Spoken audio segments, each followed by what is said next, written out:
Hey everybody, this is Joe back with another episode of the Waterbox 130.4 build. I know it's been a long time since I've made a video, but I've been battling some green hair algae. My tank just looked like crap, so I just didn't want to do anything. I didn't feel good about my tank. I didn't feel like posting any videos, but I did use 4 products. I used Brightwell Aquatics Phosphate E, Brightwell Aquatics Razor, and then I also used some API. It is called Algae Fix, but it's for marine tanks. And then the last thing I used was the Red Sea No-Pox, and my algae is completely white now. And so I'm doing some tank maintenance because I just noticed that my return pump wasn't, the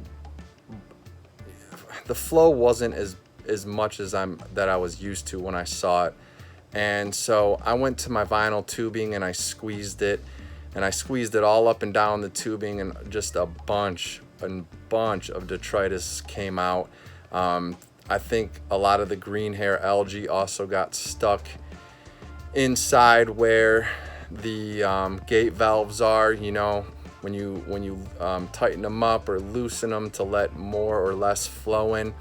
I just think a bunch of stuff got clogged up in there because the green hair algae, it is dying off, and a lot of it is going down my overflow box.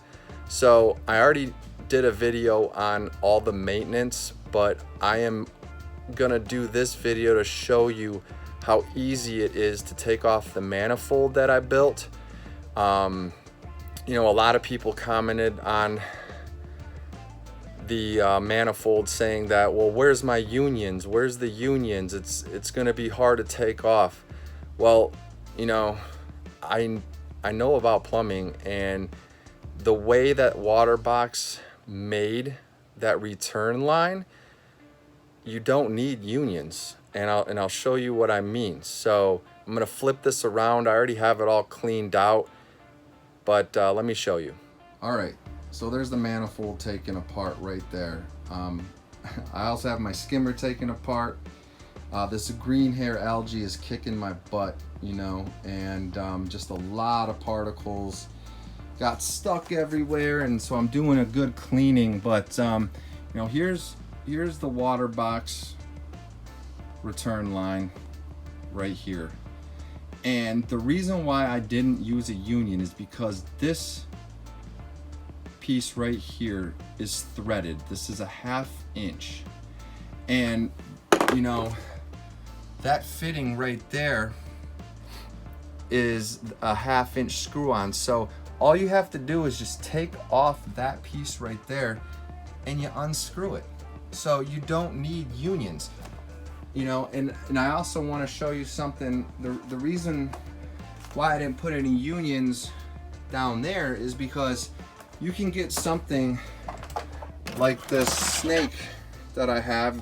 This will clean out 1.5 inch. This will clean out anything from 1/4 to 3/4 of an inch. And all you do is just, it fits perfectly.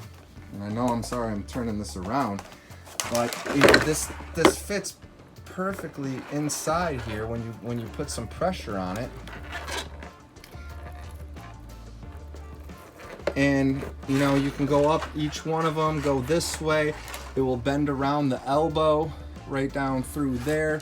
So you don't need you don't need unions to clean out this manifold.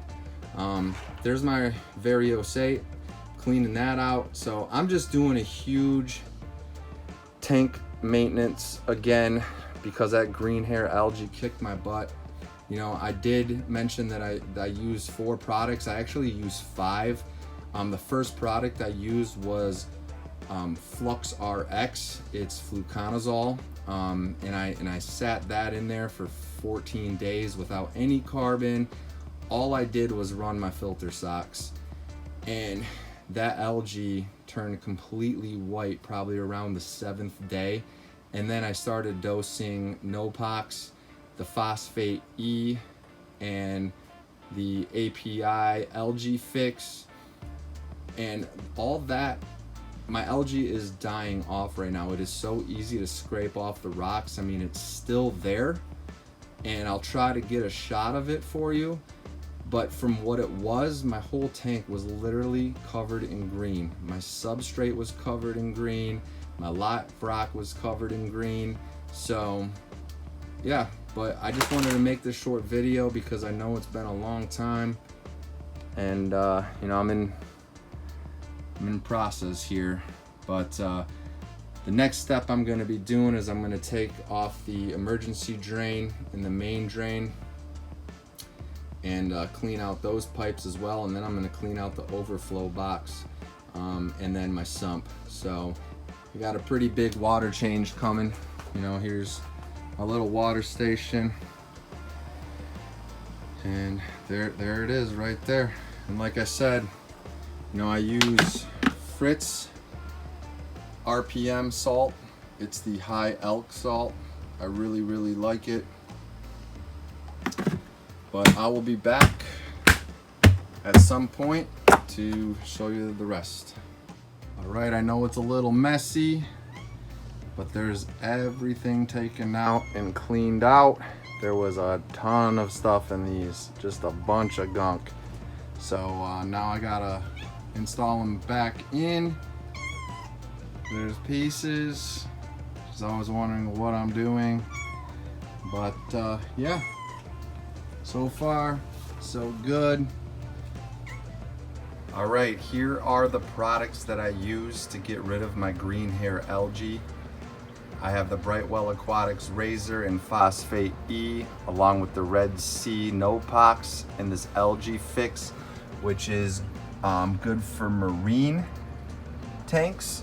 The only thing I don't have here that I dosed before these products was Flux RX, and I ended up getting that from marinedepot.com. But you know, here's another video of the inside of my sump. Everything's looking good after a nice cleaning. Super clear.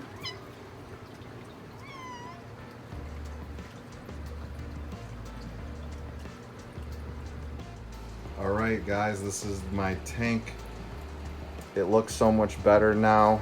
I'm gonna try to get in here so you can maybe see some of that white hair. You can see it right there, but all the green hair algae is now white, and it's a lot less than what it was before. But there is a bullseye micromusa that survived.